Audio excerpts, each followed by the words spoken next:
우리 인체가 건강하려고 그러면 혈액순환이 잘 돼야 되죠. 물론 혈액순환을 통해서 우리 몸속에 전달되는 것이 두 가지가 있죠. 하나는 산소고 하나는 영양분입니다.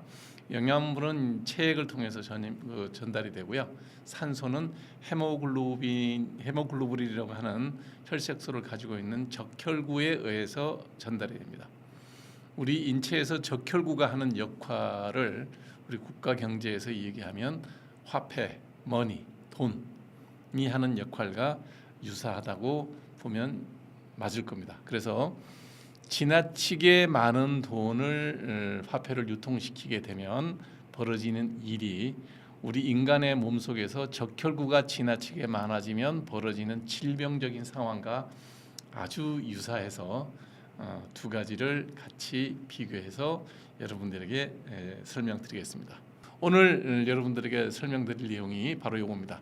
돈이 안 돌아서 생기는 돈맥경화. 경제지 보시는 분들은 다들 들어본 얘기일 거예요. 그 다음에 우리 혈액에서 몸속에서 혈액이 돌지 않아 생기는 걸 동맥경화라 그러죠. 이 두 가지의 비교를 통해서 여러분들에게 경제학에 대한 얘기, 건강에 대한 얘기 같이 한번 해보겠습니다. 순환계를 통해서 돌지 않으면 돈이 돌지 않아도 나라 경제가 어렵고 피가 돌지 않아도 우리 몸이 어렵습니다. 그래서 먼저 오늘은 경제 쪽 공부를 먼저 한번 해볼게요. 그래서 우리 몸에서 돌아가는 돈은 우리가 이제 눈으로 보는 돈, 그 다음에 카드, 전자지갑 이런 걸 통해서 돈이 도는 거. 옛날같이 현금을 보지는 못하지만 어찌됐든 돈을 도는 건 다 알죠. 근데 그 통화의 양을 수치로 정해놓은 게 있습니다. 그래서 여기 이제 요약해 놓은 대로 M0, M1, M2, M3, L 이렇게 나누는데 여러분들 신문이나 경제에서 늘 보는 얘기, 보는 통화가 어떻고 M1 협의 통화가 어떻고 M2 광의 통화가 어떻고 M3라고 옛날 얘기했고 지금은 LF라고 그래요. Liquidity Aggregation, Aggregate of Financial Institution. 그러니까 우리말로 번역하면 금융기관이 갖고 있는 유동성의 총합, 유동성 하는 얘기가 제 얘기고요. 그 다음에 그 윗단계 L이라는 게 Liquidity Aggregate, 유동성 총합입니다. 광의 유동성입니다. 요 네 가지 하나, 둘, 셋, 넷, 다섯 가지구나. M0까지 있으니까 다섯 가지가 통화를 측정하는 지표입니다. 하나씩 볼게요. 먼저 M0를 보면 다시 돌려주세요. M0라는 건 뭐냐면 한국은행이 윤정기 돌려서 찍는 겁니다. 저거를 중앙은행이 공급하는 현금 통화로서 시중은행의 돈을 우리가 명절날 되면 이렇게 신권 이렇게 다발로 돌아다니는 거 있죠. 그게 M0를 한국은행에서 찍어내는 거죠. 그것을 이제 본원 통화, 근원적인 통화라는 뜻이고요. 이 통화는 그 자체로 유통되는 것보다 다른 2차 M1, M2, M3 리퀴디티를 만들어내는 그런 힘이 있다. 그래서 하이 파워드 마니, 그래서 H라고도 약자를 많이 씁니다. M0보다 H란 말을 더 많이 쓰고요. 그래서 이제 리저브드 마니, 보관할 수 있는 본원 통화란 이런 뜻이죠.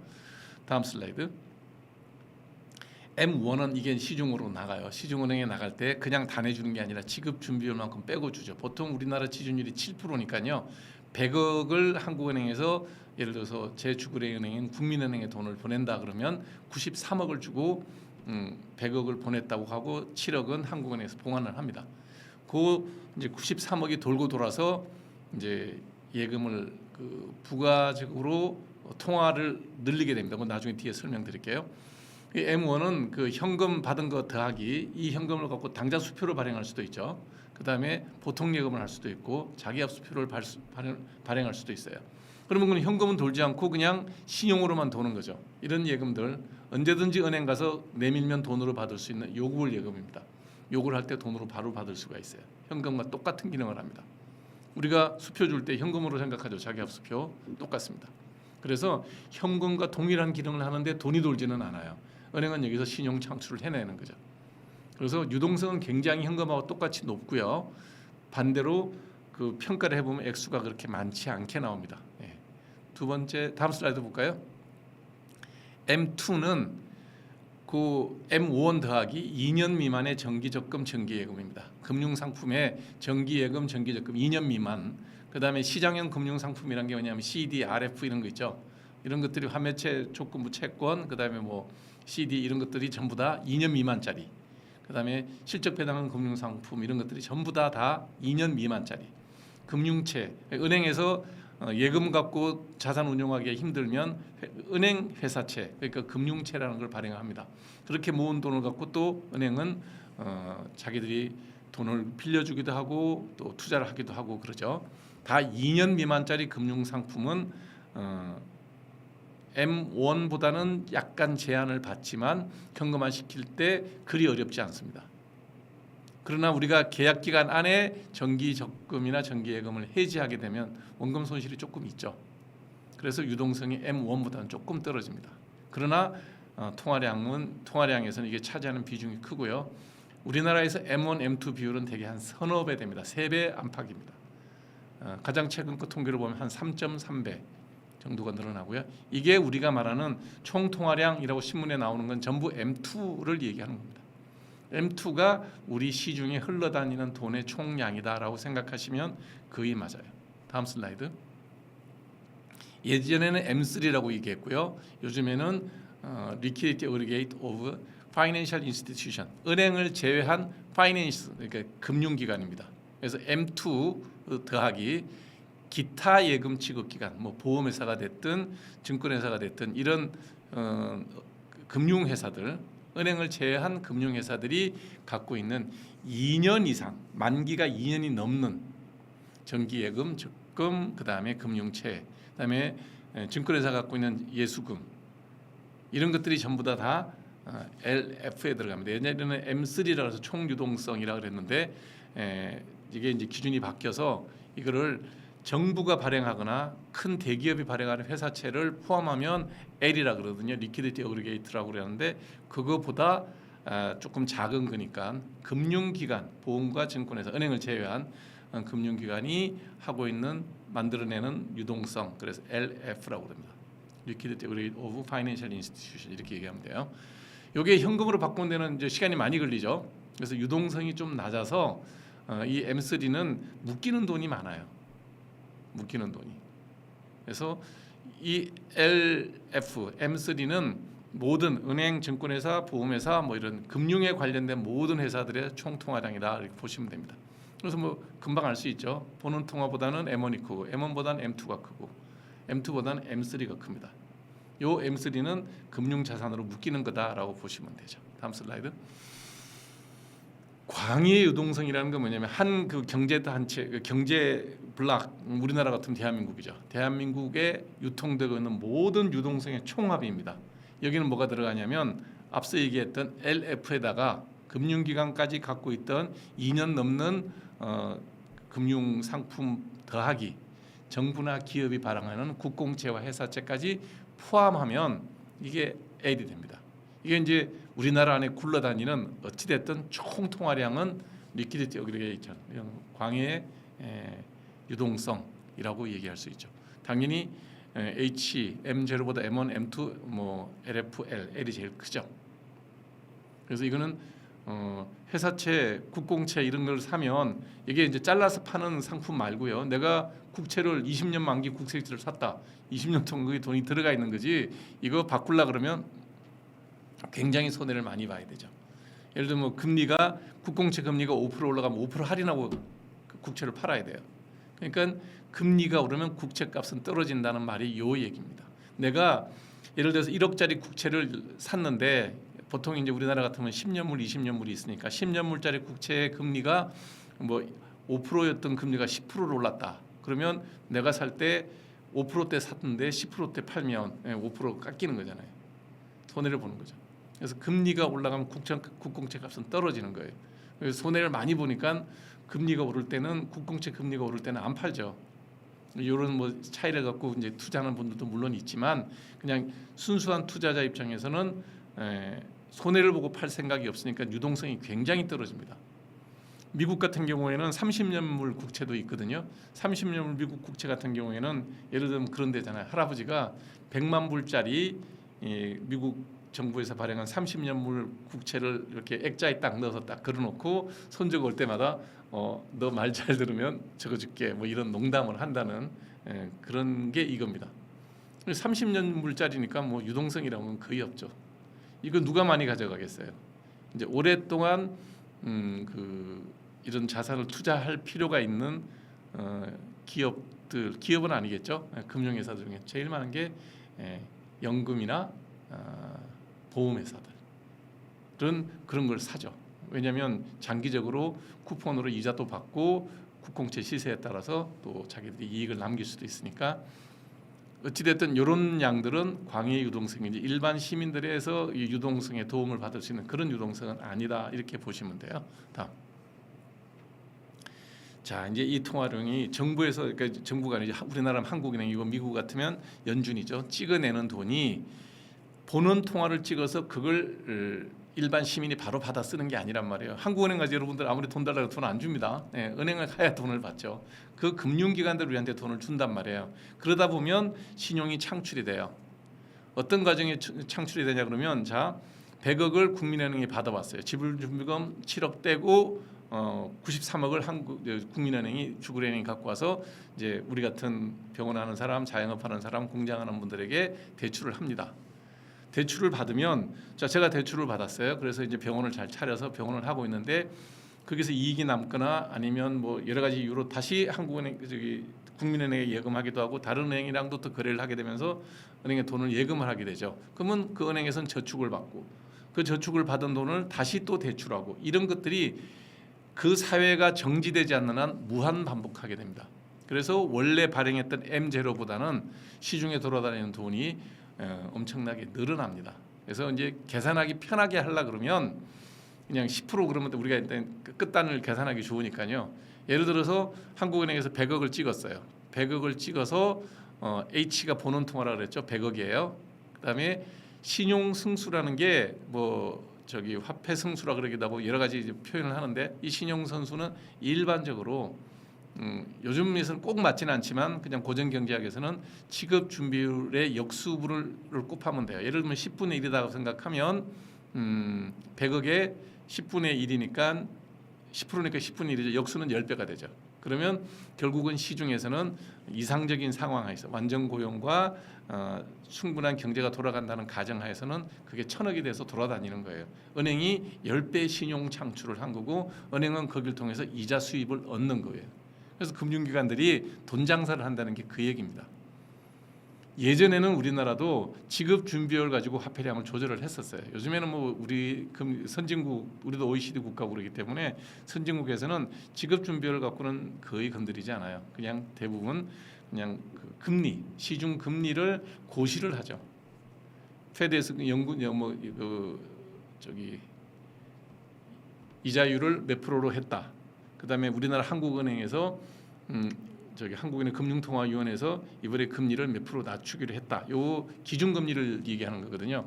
그 기준금리는 한국에서는 CD 기준으로 기준금리를 정하고 미국에는 RP 기준으로 기준금리를 정합니다. 그걸 다 시장에 개입하는 거예요. 연준에서는 FOMC에서 결정되면 금리가 오르면 RP를 많이 사들여요. 그러면 연준에서 RP를 많이 사들이면 연준에서 돈을 풀죠.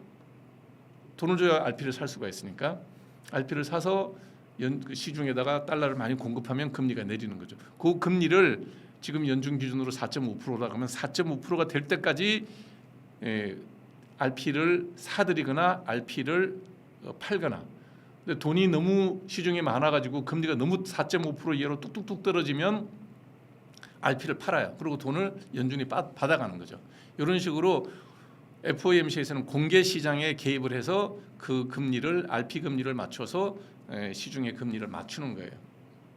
그런 식으로 통화량을 조정하지 요즘에는 지준율 갖고는 금융 선진국 한국을 비롯한 대부분의 나라에서는 지준율 갖고는 잘 하지 않습니다. 어찌됐든 고전적으로 이렇게 해서 은행들이 통화를 창출하는 거죠. 신용을 만들어내는 겁니다. 100억을 찍어냈는데 1000억을 만드는 정말 마술 같은 일이 시중은행에서 벌어지는 겁니다. 이게 자본주의의 기본이에요. 그러다 보니까 CBDC 같은 일은 잘 안 될 거라고 제가 자꾸 여러분들에게 말씀드리는 이유가 CBDC는 한국은행에서 코인을 CBDC 센트럴 뱅크에서 크레딧빌리티를 만들어 버리면 한국은행하고 나하고 직거래하는 게 되죠. 그러면 시중은행이 갖고 있는 이런 신용 창출 효과가 전혀 없어져요. 경제 자체가 자본주의 경제 자체가 운영되기 되게 힘듭니다. 그래서 아주 통제 국가가 아니면 CBDC를 일반인까지 하기는 쉽지 않을 거다라는 게 일반적인 금융 전문가들이 하는 얘기입니다. 다음 슬라이드. 예. 자, 이제 신용 창출이 아까 설명드린 겁니다. 지준율을 10%로 계산하고 중앙에서 100만 원을 내면 10만 원 빼고 90만 원을 시중은행이 가져가요. 그 10만 원은 나중에 은행이 가져올 수 있는 돈이지만 요구하면 받을 수는 있지만 은행이 잘못되면 안 되니까 한국에서 보관하고 있는 거죠. 그러면 돈이 이제 뱅크런이 생기지 않게끔 한국에서 이걸 돌려 나중에 은행을 막아주는 역할을 하는 그런 돈이에요. 지급 준비금이라는 거예요.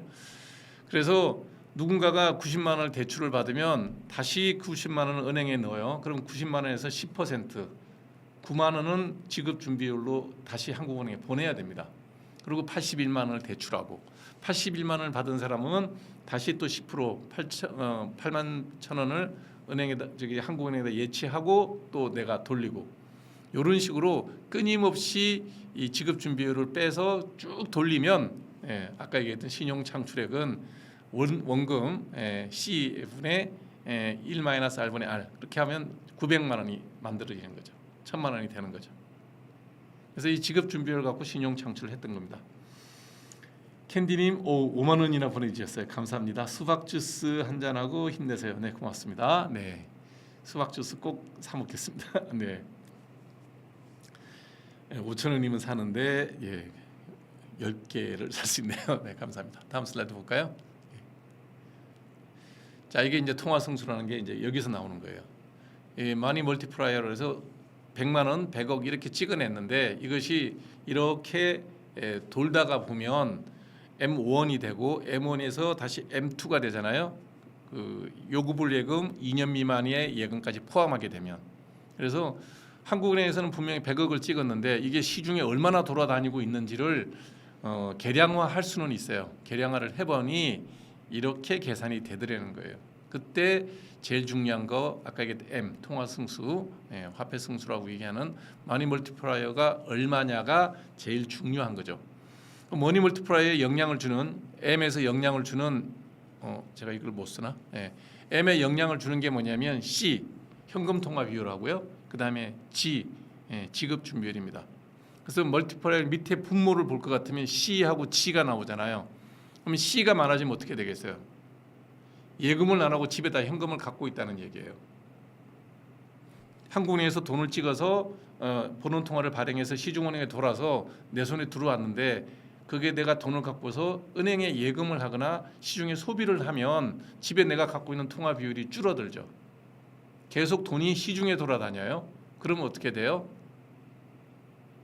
C가 줄어야 M이 높아지죠. 분모에 C가 들어가 있으니까. 뭐 정확한 계산하는 건 경제학에서 복잡하게 하는데 우리는 대충 이 의미만 이해하면 되니까 C하고 G가 높을수록 M은 줄어요. 그래서 현금을 갖고 있지 않고 돈을 계속 쓰게 해야 통화 승수가 많아져서 신용 창출이 잘 돼서 돈 찍어낸 양에 비해서 여러 사람들이 돈을 나눠 쓸 수가 있는 거죠. 지급 준비율은 한국은행이 예치하는 거예요. 7%거든요. 지금 이제 되게 그냥 계산 좋아서 내가 10이라고 예를 들었을 뿐이에요. 그러면 내가 받은 돈, 은행에 돈을 받았는데 한국은행에 예치해 놓은 돈이 많으면 많을수록 통화 승수는 줄어들죠. 그래서 예전에 우리가 언제였죠? 5만 원짜리 화폐 발행했을 때 5만 원짜리 화폐 발행했을 때 우리나라의 이 통화 승수가 그 이전까지 보통 20에서 25로 왔다 갔다 했거든요. 한국에서 100억 찍으면 M2가 2,000에서 2,500억이 됐다고요. 근데 5만 원짜리를 발행했더니 사람들이 5만 원짜리 돈을 받아갖고 돈을 좀 이렇게 집에다가 쟁겨야 될 사람, 뭐 세금 문제라든지 상속 문제라든지 현금으로 좀 쟁여야 될 사람들이 갑자기 만 원짜리를 1억을 만들려면 라면 박스 하나였는데 라면 박스 하나에 5만 원짜리를 넣으면 5억이 되니까 현금을 굉장히 집에다 많이 쟁였어요. 그때 우리나라의 C가 확 올라간 거예요. 그래서 통화 승수가 12, 13 이렇게 뚝 떨어졌어요. 그리고 이제 오랫동안 세월이 지나서 이제 요즘에는 어떻게 되느냐? 아이고 집에다 돈도 발 소용도 없고 냄새만 나고 그러니까 그 돈이 다 다시 환수가 돼요. 처음 5만 원짜리 찍었을 때 5만 원짜리 회수율이 20%가 안 됐어요. 지금은 5만 원짜리 회수율이 60%가 넘어요. 이제 그냥 화폐로서의 기능을 하는 거죠. 도는 거죠. 그래서 집에 돈을 많이 주면 두게 되면 통화 성수가 떨어지고요. 그다음에 한국은행에서 지급 준비율을 높이면 통화 성수가 줄어드는데 어찌됐든 현재 우리는 지급 준비율은 뭐 변화가 거의 없고요. 그다음에 현금 통화 비율이 예전보다는 많이 다시 5만 원짜리도 많이 시중에 나와서 지금은 한 14.5 요 안팎으로 통화 성수가 나옵니다. 그러니까 한국에서 100억을 찍으면 시중에 M2는 1,450억 정도가 된다. 이렇게 보시면 됩니다. 다음 슬라이드. 이 의미가 뭐냐면 이 현금 통화 비율은 예전에 이렇게 5만 원짜리를 찍는 일이 없다 그러면 거의 안정적이었죠. 근데 5만 원짜리 찍을 때 일시적으로 떨어진 게 있고요. 지급 준비율은 뭐 0.7%로 거의 고정돼 있어요. 그러다 보니까 현금 보유를 많이 하면 통화 성수 떨어지고 지급 준비율을 높이면 통화 성수가 떨어져요.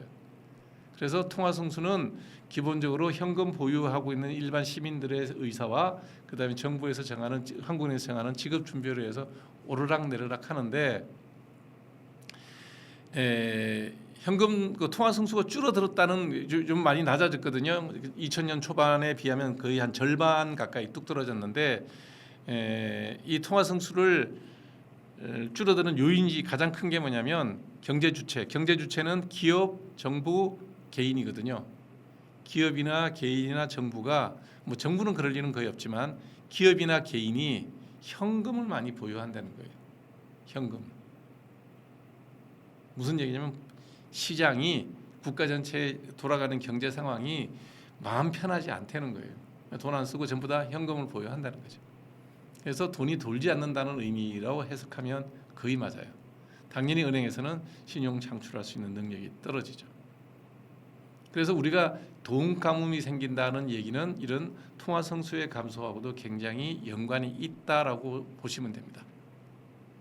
그래서 예전에는 이런 개인들이 갖고 있는 현금 통화 비율도 큰 변화가 없고 지급 준비율은 뭐 7%로 고정된 지 상당히 오래됐고 그래서 중앙은행에서는 M0 본원 통화 돈 찍어내는 양만 조절하면 전체적으로 통화량이 어느 정도 조절이 됐다라고 보면 되는데 이제는 돈을 찍어내도 통화 성수가 낮으니까 예전같이 돈이 돌지를 않는 거죠.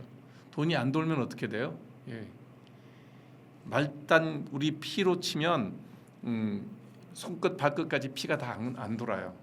이런 걸 가장 쉽게 의학적으로 예를 들어 드릴 수 있는 게 뭐냐면 동상 입는 거예요. 여러분들이 추위에 노출됐을 때 제일 먼저 손상 받는 데가 어디냐면 손가락 발가락이에요. 추위에 노출되면 체온을 잃으면 안 되잖아요. 얼어 죽으니까 우리 몸은 중심 체온, 뇌하고 내부 장기의 중심 체온을 유지할 수 있게끔 혈액이 손끝 발끝부터 이렇게 막혀요. 그런 장치가 요 손끝 발끝에 다 있어요. 손끝 발끝까지 혈액이 다 가면 추운 데서 우리 몸의 체온이 많이 뺏기게 되죠. 그래서 여기까지 와서 피가 돌아가야 되는 게 여기서 그냥 돌아가요. 손끝 발끝에 내려가는 피를 다 막아버리는 션트 장치가 여기 다 가운데 다 있어요. 손끝, 발끝, 코끝, 귀 이런 데 말단 부위에 혈액이 안 가게 돼 있어요. 그래서 우리가 추위에 노출돼도 손끝, 발끝이 먼저 손상을 보고 그 다음에 중심 체온이 떨어지면 그 다음에 동사를 하게 되는 거죠. 마지막 순간까지 생명을 유지하기 위해서 뇌하고 심장하고 이런 핵심 장기에만 피가 돌 수 있도록 하는 션트 장치가 잠금쇠가 여기 다 있어요. 자, 우리가 현금이 잘 돌지 않으면 재벌이나 큰 국가 기관이나 이런 덩치 큰 우리 사회의 가장 필수적인 회사, 공공기관은 살아남아야 되니까 글로는 돈이 돌아요. 어디에 안 가요? 서민들 손에는 피가 안 도는 거예요. 똑같아요. 그러면 통화 성수가 잘 유지될 수 있도록 이 경제 주체, 기업이나 개인이 적절한, 많이 하면 과소비니까 적절한 소비 행위를 계속할 수 있도록 정책이 옳아야 돌아가는데 규제가 되게 많아지면 추워요. 우리가 추위에 노출된 거랑 똑같아요. 그러면 거기까지 말단까지 피가 가지 않는 거나 경제로 치면 아주 어려운 분들에게까지 돈이 흘러내려가는 효과가 없는 거예요. 예전에는 우리가 경제를 살려서 이렇게 돈을 많이 풀면 그게 마중물이 돼서 낙수 효과로 모든 사람들이 다 따뜻하게 편하게 먹고 살 수 있는 세상이 된다라고 낙수 효과 얘기를 굉장히 많이 했어요. 미안하지만 지금 우리나라 현재 상황, 뭐 전 세계적으로 비슷해요. 이 낙수 효과가 별로 없다는 거예요. 돈이 M0에서 M1 되고 M1이 M2 되고 L하고 LF가 있잖아요. LF하고 L은 다 뭐였죠? 장기 금융 상품, 국공채, 보험 상품 이런 데로 돈이 들어가서 자산이 축적되죠. 안 돈되는 거예요. M1, M2는 시중에 돈이 도는 거예요. 2년 미만의 짧은 예금까지는 시중에 돈이 도는데 그 뒤로 넘어가 버리면 그냥 자산이에요. 내가 국공채 10년물짜리 뭐 10억을 갖고 있다. 그게 경제에 아무런 그 도는 데는 아무 영향이 없어요. 그 얘기가 요 얘기입니다. 그럼 어떻게 하면 정치권에서 경제를 편하게 해줄 수 있냐? 요 돈이 잘 돌도록 하는 그런 노력들을 해야 되는데 그게 어떤 방법이 있는지 그거는 권력을 운용을 하고 경제를 주도적으로 운용하는 그 주도하는 사람들의 생각에 따라서 이것이 변할 수 있다는 거예요. 거기서 오른쪽과 왼쪽, 그 다음에 진보와 보수의 경제 운용 체계가 바뀌는 겁니다. 제가 이런 얘기를 길게 드리는 얘기가 세상이 변해가면 우리가 어떻게 경제 활동을 할 때 어떤 기준으로 우리 자산을 운용을 하고 내가 어떤 사업을 해야 될지 이런 것들을 생각을 잘 해봐야 된다라는 말씀을 드리는 겁니다. 다음 슬라이드. 자, 신용 경색은 뭐냐? 이게 이제 우리가 이런 경제학 용어도 보면 의학에서 많이 따와요. 신용 경색, 크레딧이 크런치, 확 막혔다는 거예요. 원래 이게 심혈관 계통에 질환이 생기면 피가 돌지 않아서 팍 사람이 주저앉잖아요. 그거에서 나온 얘기예요. 크레딧 크런치라는 게. 그러니까 이거는 의사들이 쓰는 용어를 경제하는 분이 가져다 쓰는 거라고 보시면 되죠. 이거는 뭐냐면 갑자기 피가 안 돈이 안 도는 이유는 뭐겠어요? 돈 안 찍으면 돈이 당연히 안 돌죠. 그래서 통화당국에서 통화 긴축을 하면 뭐 이거는 당연히 쪼그라듭니다. 그 다음에 대외 금융시장이 불안하면 우리나라 서브프라임 모기지 한번 당해봤죠.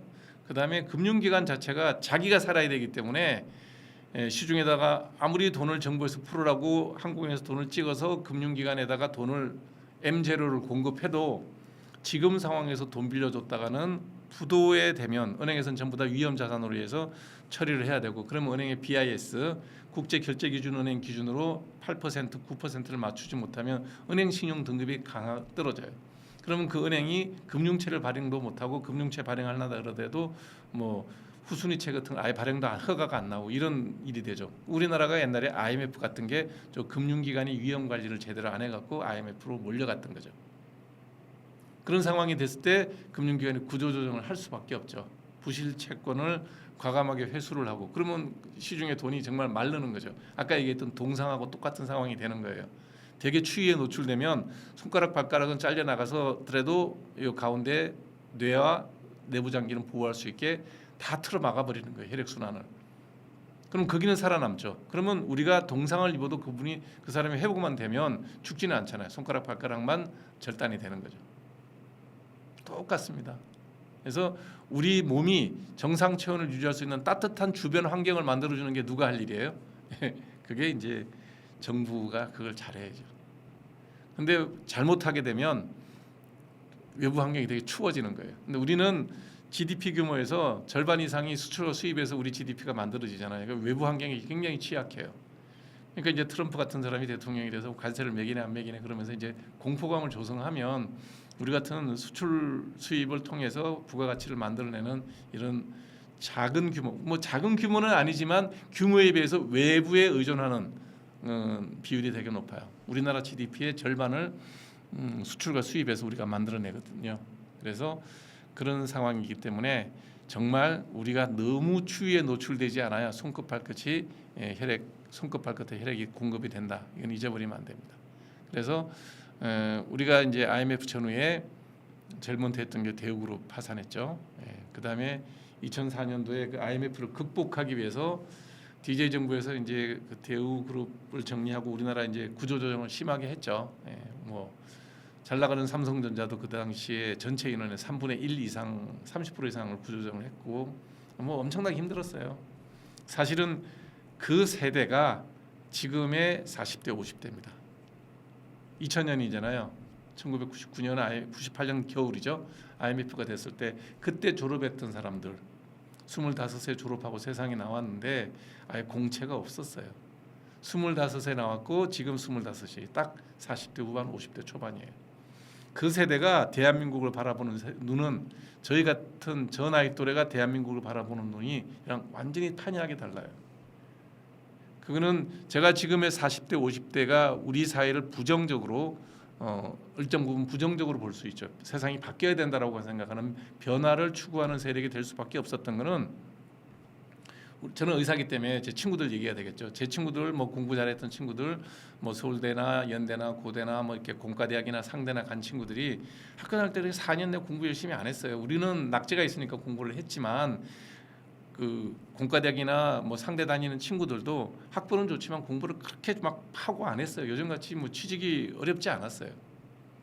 좀 좋은 대학 다닌다, 요즘 치면 스카이라고 치는 그런 대학을 다니는 친구들은 설렁설렁 공부를 해도 F만 받지 않고 졸업만 하면 대학교 3학년 때부터 뭐 대기업으로부터 장학금 다 받았어요. 등록금 다 내줬다고. 왜냐 입도 선매라고. 서울대 경영학과 다닌다 그러면 삼성전자 뭐 그다음에 대우중공업 그다음에 현대자동차 이런 데서 다 우리 회사 졸업하면 오라고 다 막 등록금도 주고 장학금도 주고 많이 그랬어요. 그러니까 그 돈을 받아서 얼마나 신림동이나 뭐 신촌이나 이런 데가 경기가 좋았겠어요. 대학생들이.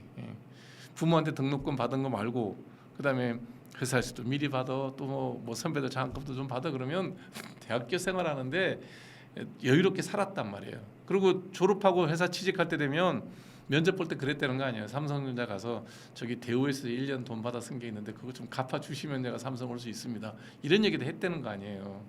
그 세대가 우리 세대예요. 그런데 2000년도 전후에 대학을 졸업하고 나온, 아니면 그때 군대 갔다 와서 졸업하고 군대 갔다 온 사람들이 나이가 다 지금 40대 후반 50대 초반이에요. 이분들은 나왔더니 공채가 없대. 아예 공채가 없었어요. 몇 년 동안. 회사 재벌 그룹들이 겨우 그래도 우리가 회사에서 공채 맥이 끊긴다는 건 말이 안 된다 그래서 일부 형식적인 공채가 있었지, 막 직장 골라, 그때 우리 때는 회사 골라 갔고요. 지금은 회사에서 사람을 골라 뽑잖아요. 상황이 완전히 다른 거예요. 그래서 그분들이 바라보는 경제의 관점, 대한민국에 대한 관점은 다를 수밖에 없어요. 그래서 지금의 60대, 70대는 지금의 40대, 50대를 이해를 해야 되는 부분이 있다는 거예요. 그 사람들이 공정을 이해하고 분배를 우선시하고 하는 그 마음가짐을 이해해 줘야 되는 부분이 IMF가 있었다는 거예요. 저 때예요. 조금 기지개 켤라 그러는데 그때 IMF를 극복하기 위해서 DJ 정부에서 했던 좋은 정책이었던 것이 카드를 통해 갖고 신용을 창출한 거예요. 돈을 어찌 됐든 쓸 수 있게끔 돌렸죠. 그런데 카드가 너무 많이 돌았어요. 그러니까 정말 고등학생도 카드를 길거리에서 만들어놓은 카드 발급이 됐으니까 그럼 카드 회사가 어떻게 되겠어요? 그래서 돈을 줄 수가 없죠. 부도가 나는 거예요. 카드가 부도가 나는 거예요. 그래서 그때 카드 사태 때 몇 개 카드 회사가 망했죠. 그때 제 기억이 맞는지 모르겠는데 이게 틀리면 안 되는데 또 구설에 오르내릴 것 같은데 맞을 거예요. LG 카드 같은 경우에 지금 신한카드에 합병되고 막 그랬던 게 그때 얘기입니다. 그런 일이 생기면 신용 경색 생기죠. 콱 하고 그냥 돈이 안 도는 거죠. 그럴 때 이제 피해가 생기는 거죠. 그다음에 뭐 미국이 사고 쳤던 거 있죠. 서브프라임 모기지 대출. 서브프라임이라는 게 뭐냐면 자산 가치가 높지 않은 그 집들인데 거기다가 대출을 은행들이 막 해준 거예요. 모기지 회사에서. 프레디맥이라든지 미국의 몇 개 모기지 회사 2개 큰 거 있잖아요. 프레디맥하고 또 하나 더 있는데 그 회사들이 돈을 막 꿔준 거예요. 그러니까 돈이 없는 사람도 뭐 모기지로 집을 다 샀어요. 여기까지는 괜찮아요. 그럼 뭐 돈 못 갚으면 고집만 부도를 내면 되는데 그 서브프라임 모기지로 들어와 있던 채권은 미국은 파생 상품을 되게 많이 만들거든요.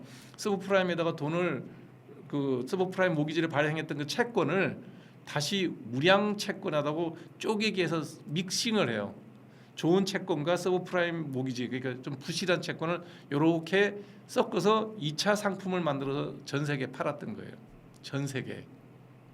근데 이제 서브프라임 모기지가 딱 걸리니까 그 파생 상품들이 줄줄이 다 걸린 거죠. 전 세계 저거 샀던 회사들은 다 그냥 회사가 휘청휘청하는 거예요.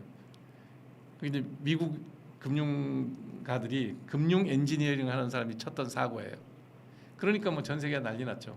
그때 미국의 재무부 장관, 재무성 장관하고 연준 의장이 전 세계 그 OECD 국가의 모든 그 총수들, 금융 총수들을 불러서 상황 설명을 하고 이거 부도 처리하면 전 세계 다 망한다. 그러니 우리가 돈을 막 찍을 거다. 몇 조 달러 찍을 거니까 이해해달라. 너네들도 거기에 맞춰서 돈 찍어라. 그때 미국에서 찍었던 돈이 4조 달러인가 5조 달러인가 찍었어요. 제 기억이 정확하지는 않은데 그 정도 액수예요. 그리고 다른 나라도 그 달러 발행량만큼 각국에서 그 돈을 찍었죠. 어느 정도. 그래서 그냥 돈으로 막은 거예요. 돈으로. 사실 그래서 조 2007년 서브프라임 모기지 때부터 전 세계가 양극화가 벌어지는 이유가 그때 찍었던 돈이 지금 그 뭐 조금 회수하려고 그러다가 언제 또 터져요? 2019년도에 그 코로나 사태가 벌어지면서 또 돈을 찍어요. 그때 미국이 찍었던 돈이 추가적으로 그러니까 그 4, 5조 달러를 서브프라임 모기지 때 찍고요. 그래서 이제 그거를 연준이 이대로면 인플레이션이 생기니까 줄이겠다 그래갖고 QT를 해요. QE해서 돈을 막 찍었는데 QE해서 QT로 바꿔서 조금 1년에 뭐 한 2, 3천억 불씩 줄여가고 있는데 2019년도에 돼서 코로나가 터졌어요. 그때는 9조 달러를 찍습니다. 지금 연준의 재무제표를 보면 발행한 화폐량이 거의 한 9조 달러 정도 돼요. 조금씩 줄이려고 그러는데 또 지금 뭐 트럼프가 QT 하지 말라고 난리죠. QT를 하면 어떻게 됩니까? 퀀티티브 타이트닝, 돈을 쪼는 거예요. 돈을 회수를 하는 거죠. 달러를 회수하면 금리 오르죠. 그러면 트럼프는 싫어하는 거죠. 그게 찍어놓은 돈이 어디로 가느냐? 제가 오늘 얘기하려는 거예요. 돈을 많이 찍으면 돈이 어떻게 되는지. 돈이 많으면 좋은데 그건 내 주머니에 돈이 많을 때 내 개인적으로 행복한 일이고요. 그게 아니라 국가 전체에 생산된 재화량보다 돈이 너무 많이 찍히면 돈이 돈맥 경화를 일으키는 거죠. 그래서 외려 경제가 더 나빠집니다. 서큘레이션이 안 좋아지는 거예요. 다음 슬라이드. 자, 이 공부를 하려면 요거는 공부를 좀 해야 돼요. 뭐 되게 쉬운 방정식이니까 곱하기 하는 거예요. 피셔의 교환 방정식이라고 하는데 우리 경제는 크게 두 가지로 나눌 수가 있어요. 하나는 실물 부분, 흔히 말하는 이제 뭐 먹고 마시고 물건 만들고 이렇게 서비스업이 유통되는 여기 실물 부분이에요. 공장에서 물건 만들고 시장에서 유통이 되고 개인이 소비를 하고 이게 실물 부분이에요. 그와 상관없이 통화 부분이라고 화폐만 돌아다니는 부분이 생겼는데 옛날에는 실물이 돌아가는 경제를 위해서 화폐가 매개 역할을 했어요. 그게 균형을 그렇게 맞췄다고요. 그런데 지금은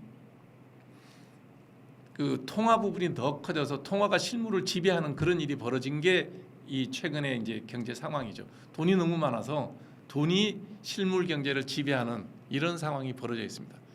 그럼 이제 고전적으로는 어떻게 얘기했냐면 실물 부분이 통화랑 균형을 맞춘다는 이 고전 시대 때는 어떻게 했냐면 통화량하고 화폐 유통 속도는 통화 승수랑 조금 달라요. 돈이 어떻게 도느냐예요.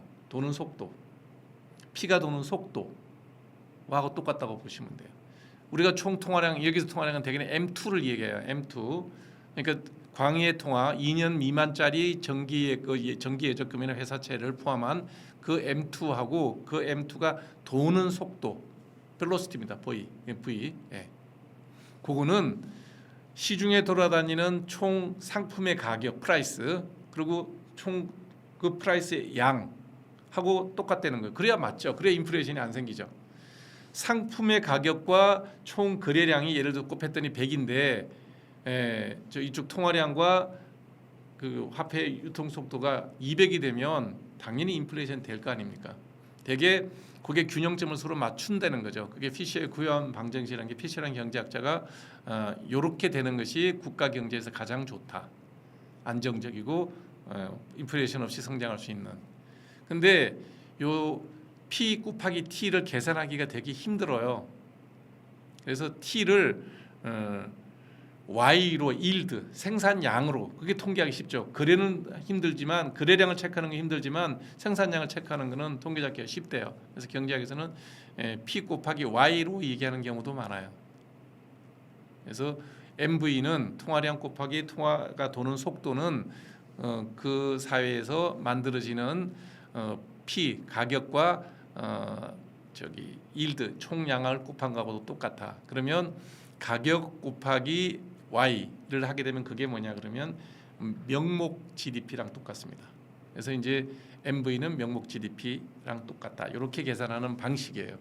근데 일반적으로 V는 비교적 돈 도는 속도라는 게 어느 날 갑자기 변하지는 않기 때문에 안정적이고 그다음에 물건 만들어내는 양도 어느 날 갑자기 물건 2배로 만들지는 않거든요. 대개는 안정적이에요. 그래서 두 가지가 V하고 T가 안정적이기 때문에 M 통화량하고 프라이스는 비례관계에 있는 게 일반적이다. 이게 이제 고전주의 경제학에서 하는 얘기예요. 근데 케인즈 학파 전 세계적으로 지금 우리나라도 서강대 옛날에 박정희 대통령 시절에 서강대 경제학 남도구 부총리를 중심으로 한 그분들이 아마 케인즈 학파의 이론을 굉장히 많이 가져온 걸로 알고 있어요. 이 사람들은 뭐냐면 고전주의 경제 이론을 도입을 하면 이거는 시간이 많이 걸린다는 거. 말은 옳아서 그대로 되려는데 시간이 걸리는데 그 시간이 생각보다 길다는 거예요. 무슨 얘기냐면 한 5년 10년 정도 지나면 저렇게 돌아간다 해서 안정적으로 경제가 성장한대요. 근데 여러분 국가 단위로 보면 5년 10년이라는 게 길지 않은 시간이니까 그렇게 가도 되지만 5년 10년이면 개인한테는요 한 생이 왔다 갔다 하잖아요. 그래서 케인즈에서 뭐냐면 이 고전주의 학파에 대해서는 되게 비판적입니다. 너네들이 생각하는 것처럼 돈의 흐름 속도가 늘 안정적이지도 않고 그 다음에 생산량이라는 것도 늘 그렇게 너네들이 주장하는 먼 관점에서 긴 관점에서 보면 그게 안정적이지만 그게 변화가 되게 많아서 그 작은 변화의 폭도 물가에 미치는 영향이 되게 크기 때문에 이건 이론적으로 맞는 얘기이지만 단기적인 관점에서 볼 때는 그렇지 않다. 그렇기 때문에 매번 국가가 적당하게 개입을 해서 V가 움직이고 생산량이 움직이는 거에 맞춰서 물가를 조정할 수 있는 기능을 정부가 해야 된다. 불경기 때는 개입을 해야 된다. 여기 아마 케인즈 쪽의 이론인 것 같아요. 그래서 어찌 됐건 일반적으로 PC의 교환 방정식에서는 유통 속도, 돈이 돌아가는 속도에 따라서 물가가 저기는 대개는 안정적이라고 가정하는 게 고전주의 생각이고요. 실제 현재 우리 2025년 오늘날 전 세계에서 보면 V가 되게 변화가 많다는 거예요. 왜냐하면 실물 부분에 맞춰서 통화가 발행되는 게 아니라 통화 가지고 실물 부분을 움직였다고요. 언제? 서브프라임 모기지가 벌어졌을 때 4조 달러를 찍어서 그 전까지 미국 연준이 갖고 있던 게 9천억 불 정도가 재무제표에 잡혔어요. 달러 발행량으로. 근데 어느 날 갑자기 4배, 5배를 찍었어요. 그러면 이때는 이제 꼬리가 머리를 흔드는 일이 벌어진 거예요. 이미 전 세계가 그렇게 돌아가요. 통화 부분이 실물을 지배하는 상황이 됐어요. 그러니 고전적인 이론은 안 먹힌다는 거죠. 그래서 요즘에는 V가 안정적이지 않다는 거예요. 돈이 너무 많이 찍혀 나와서. 그래서 지금은 이 이론은 먹히지 않지만 요 기본 생각은 크게 변하지 않는다. 장기적으로는 맞다는 거예요. 단기적으로는 아니지만 다음. 그래서 이 머니 벨로시티 돈 도는 속도가 왜 중요하냐? 왜 중요하냐 그러면 아까 이제 앞에 MV는 PT였잖아요, 그죠? PT를 하면 PY라고도 쓸 수 있고요. 그게 명목 GDP예요. 명목 GDP를 통화량 M2로 나누면 그게 화폐 유통 속도로 계산이 나와요. 되게 쉽죠. 우리가 예를 들어서 우리나라 전체 GDP 명목 GDP가 얼마인데 M2도 통계가 나오거든요. 이따 나중에 한국은행이 그 뭐 월별로 통계를 다 공개를 해요. 인터넷 가면 여러분 다 보실 수 있어요. 보여드릴게요. 그러면 우리나라 화폐 유통 속도가 얼마다? 보면 되게 돈이 안 돌아요. 아까 얘기했던 통화 성수도 떨어지고요. 화폐 유통 속도는 더 많이 떨어져요. 그러면 돈은 계속 찍어서 정부에서 한국은행에서 통화는 공급을 하는데 M0는 계속 공급을 하는데 M1, M2가 안 늘어나고 돈도 안 돌아요. 그럼 어떻게 돼요? 아까 얘기했던 동상과 같은 일이 벌어지는 거예요. 피가 끝까지 안 가요. 손끝 발끝으로. 그러니까 자꾸 어려운 사람이 자꾸 더 어려워지는 상황이 이런 구조적인 요인이 있다는 거예요. 그러면 여기에 손끝 발끝까지 피가 잘 돌라 그러면 어떻게 해야 돼요? 주변 공기가 따뜻해야 돼요. 주변이 훈훈하면 피가 잘 돌죠. 여러분 추운 데 있다가 더운 데 가면 손끝에 피가 지릿하게 통하는 느낌이 들잖아요. 그거는 내 몸이 좋아져서 그러니까 주변 환경이 좋아져야 된다고요. 그래서 경제라는 것을 잘 운용을 해서 일반 사람들이 살아가는 세상이 따뜻해지면 피가 잘 돈다고요. 근데 사회 분위기가 딱딱해지면 추워지면 안 돌아옵니다. 돈이 안 돌아요. 이 문제에 대한 생각들을 정치하는 사람들은 특히 경제를 운용하는 사람들은 잘 생각해 봐야 돼요. 자, 이 통화 유통 속도에 미치는 영향이 장기적인 요인, 단기적인 요인이 달라요. 여기서 장기라고 얘기하는 건 연 단위. 1년, 2년, 3년 정도로 영향을 주는 거예요. 대표적인 게 생산 우회도라는 건데 생산 우회도라는 게 뭐냐면 우리가 어떤 투자를 하면 거기서 직접 생산 유발 효과가 생기는 게 있고 그다음에 그로 인해서 파생되는 간접 생산 유발 효과가 있어요. 예를 들면 현대 자동차에서 자동차 생산량이 늘어나면 일단 1차적으로 뭐가 늘어날 거예요? 다음 바로 생산량이 증가되는 게 제철이죠. 자동차는 쇳덩어리니까 요즘엔 전기 자동차는 뭐 엔진은 안 만든다 하더라도 샤시라도 다 새로 만드는 거니까 강판이 필요하단 말이에요. 그다음에 강판을 만드는 제철소가 잘 되면 그다음에 제철소에 그 또 여러 가지 납품해야 되죠. 코크스도 납품해야 되고 철광석도 납품해야 되고 그러면 그거 다 수입하는 거지만 수입업자들이 그걸 수입할 때 연관 효과가 생기죠. 그다음에 코크스를 뭐 재련하는 그 다시 태우는 거는 유연탄을 만들어서 코크스를 만드는 과정은 포항제철에서 다 하지만 그거 말고 운송해야 되니까 우리는 철광석을 호주에서 수입해야 되고 유연탄도 호주에서 수입해야 돼요. 철광석을 좀 많이 수입해야 되니까 운송회사, 해운회사가 잘 되죠. 그럼 해운회사 물건 내리면 또 하역도 해야 되니까 뭐 컨테이너 운반하는 그런 쪽 일도 항만도 바빠지겠죠. 그래서 이런 간접 생산 유발 효과가 되게 크면 돈 드는 속도가 어떻게 되겠어요? 되게 빨라지죠. 그래서 제조업이 좋은 게 뭐냐면 이게 높다는 거예요. 생산 우회도가 높아서 간접 생산 유발 효과가 되게 커요. 왜 박정희 대통령이 포항제철 만들고 현대중공업 만들어서 선박을 만들고 현대자동차를 만들어서 자동차를 만들어야 된다고 생각을 했냐 그러면 이게 큰 거예요. 생산 우회도가 되게 높아요. 간접 생산 유발 효과가 되게 커요. 그래서 정말 박태준 회장이나 박정희 대통령 때 포항제철 만드는 일을 왜 그렇게 난리를 치고 그렇게 좀 죽자고 덤볐거든요. 그때 여러분들 포항제철 만드는 과정을 한번 공부해 보시면 박태준 전 포철 회장의 회고록 같은 걸 보면 너무너무 잘 나와요. 눈물 없이 못 읽습니다. 그 하나 만들려고 돈을 구하러 다니고 기술 제공받기 위해서 일본에 가서 이제 하고 하는 글을 읽어보면 대하 드라마가 그런 게 없어요. 요즘 나는 막장 드라마 보는 것보다 그 책을 읽는 게 훨씬 감동적이에요. 그런 걸 하기 위해서 이 제조업이 좋은 게 뭐냐면 이런 생산 유발 효과가 되게 커요. 그래서 제조업이 우리나라에서는 꼭 있어야 된다는 거예요. 그래야 돈이 잘 돌아요. 근데 금융이라든지 뭐 이런 거는 이런 유발 효과가 되게 높지 않아요.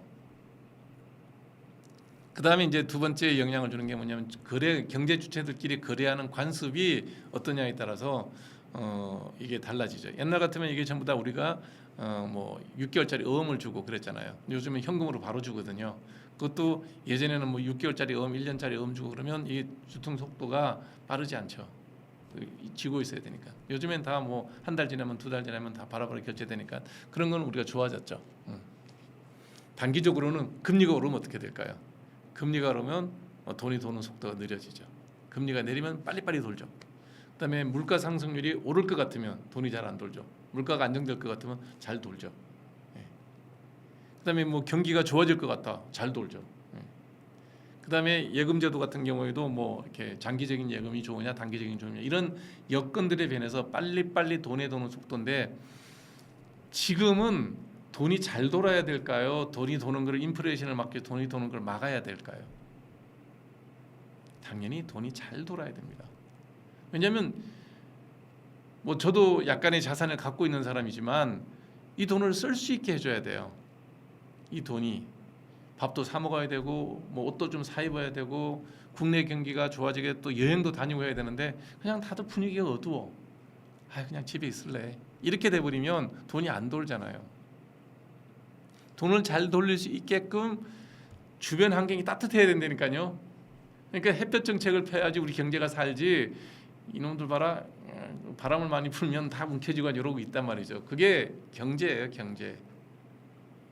현재는 전 세계적으로 화폐 유통 속도, 머니 벨로시티가 다 떨어지고 있어요.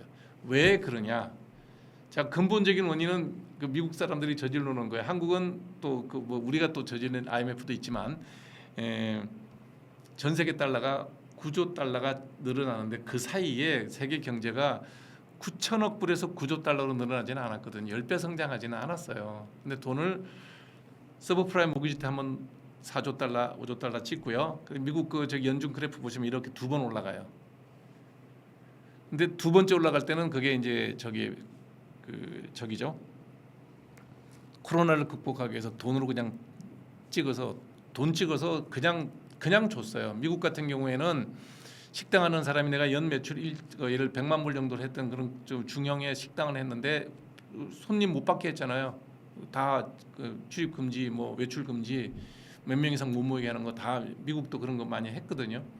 그러니까 못 가요. 그럼 식당 망하잖아요. 그러면 나중에 미국에서 어떻게 되냐면 그 세금 낸 액수만큼 저 사람이 연 매출이 100만 불인데 코로나 때문에 식당을 폐업을 했어요. 나중에 100만 불 다 줬어요. 바이든 때 100만 불 다 줬다고. 다시 개업할 때 그 돈 갖고 다시 개업한 거예요. 미국 경기는 자기들은 잘 살았지.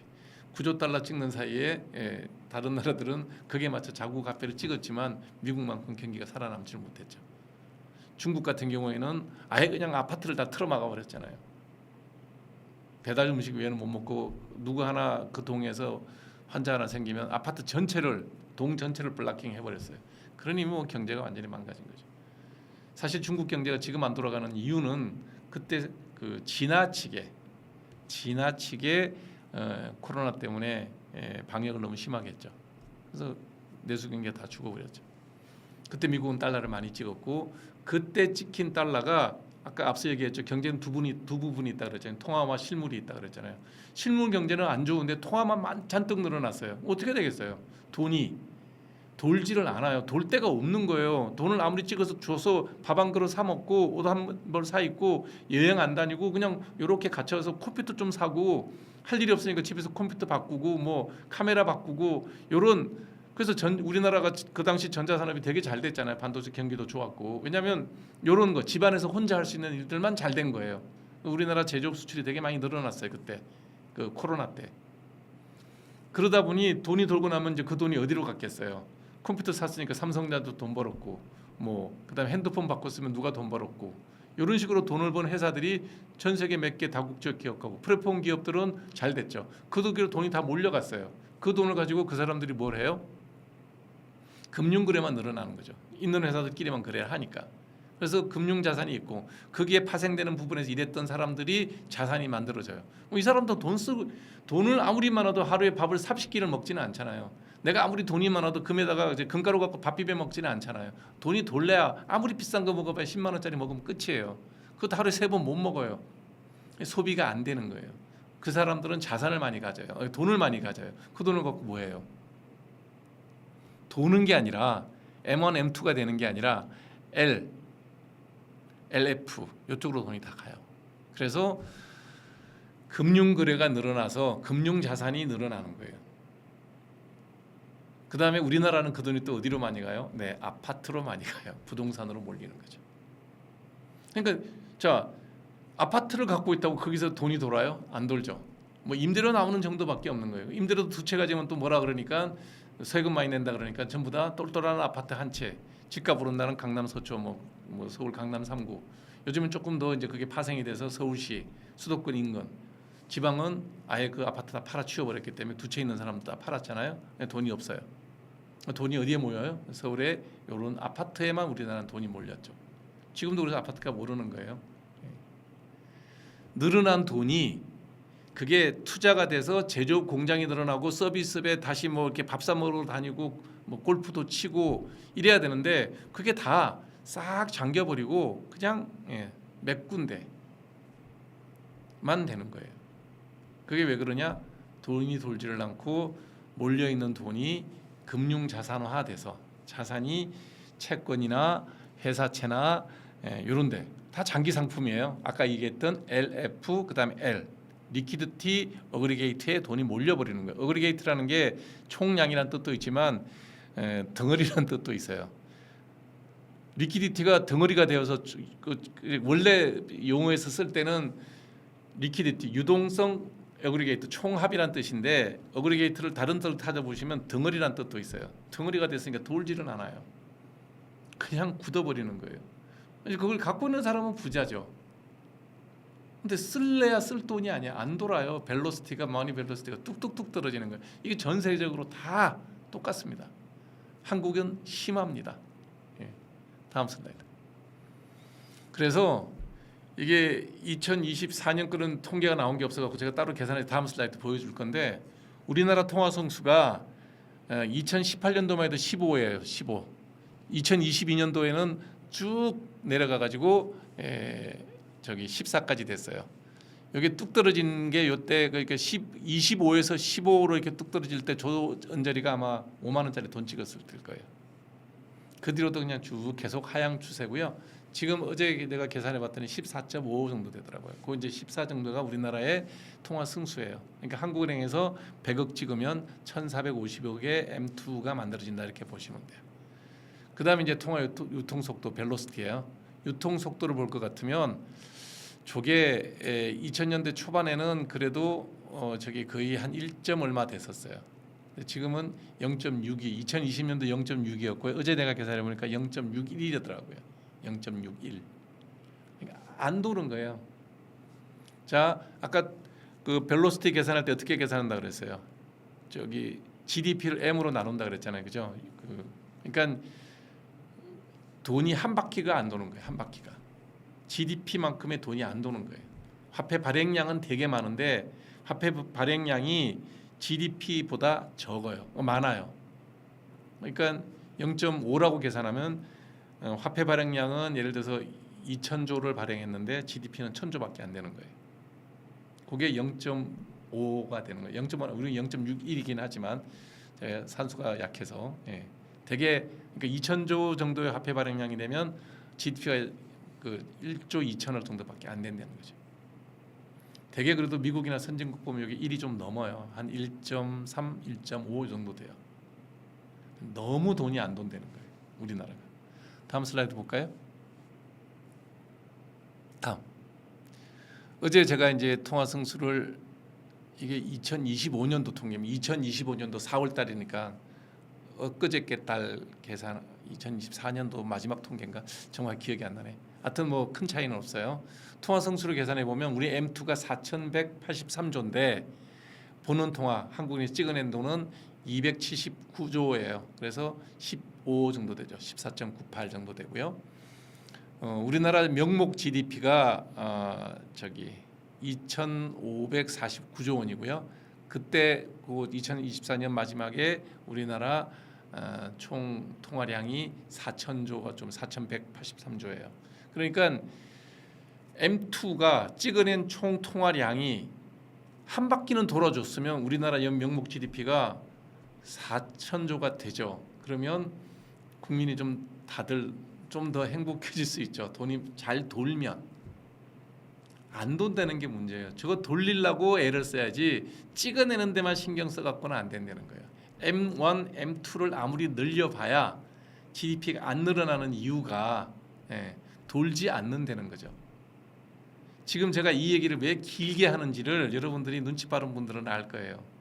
정부에서 아무리 추경을 만들어서 직접 주머니에다가 50만 원씩 뭐 25만 원부터 52만 원까지 차등 지원해 봐야 저게 돌지 않는다고요. 그러면 GDP 상승, GDP가 올라간다고 다 모든 국민이 좋아하는 건 아니지만 GDP가 안 올라가는데 국민들이 삶이 좋아질 수는 없거든요. 올라간다고 다 좋은 건 아니지만. 그래서 통화 속도 V를 높이기 위한 노력을 정부에서 하는 것이 돈을 찍어서 각각의 개인에게 돈을 주는 것보다는 훨씬 좋다. 이거는 뭐 제가 하는 주장이 아니고요. 모든 경제를 아는 기본적인 경제학자들은 다 하는 얘기예요. 직접적으로 정부에서 재정 지원을 통해 가지고 어려운 사람한테 돈을 나눠주면 그 재정 승수라 그래요. 재정 승수 다음 주 아마 제가 한번 다시 이 문제를 이 얘기 말씀드릴 텐데 직접 정부에서 돈을 줘서 그게 파생되는 GDP 창출 효과는 0.3 정도 돼요. 1조를 풀면 GDP에 3천억 정도 늘어나요. 늘어나는 게 없다고 보는 게 되죠. 반대로 정부에서 1조 정도 찍어가지고 뭐 1조를 가지고 어떤 지역에 뭐 이렇게 항만을 건설을 하든 뭐 다른 어떤 건설 사업을 진행을 하든 인프라 건축을 하게 되면 적어도 한 7천억 정도.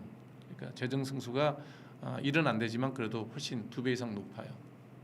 고용이 늘어나고 그러니까 아까 얘기했던 화폐 승수도 올라가고 화폐 통화 속도도 올라가서 훨씬 더 고용 효과가 크다는 거죠. 파급 효과가 크고 그런 고민들을 해봐야 되지 않을까 당장 나눠주는 건 좋지만 더 중요한 거는 그 만들어진 돈을 그러니까 지금 추경에서 뭐 30조 정도를 늘리고 그러는 것 같은데 직접 투자하는 그 국민들에게 지원하는 돈이 12조인가 13조인가 그런 것 같은데 그 돈을 직접 준다 하더라도 어떻게 주는 게 더 효과적이냐? 정말 어려운 사람한테 몰아주는 게 낫다는 거예요. 예를 들어서 급여생활자가 한 달에 한 500만 원 정도 급여를 받는 사람한테 한 25만 원, 30만 원의 돈을 지원한다 하더라도 그거는 그냥 묶이는 돈이에요. 아까 얘기했던 되돌려봐 주실래요? 이 화폐 유통 속도에 아무런 도움이 안 돼요.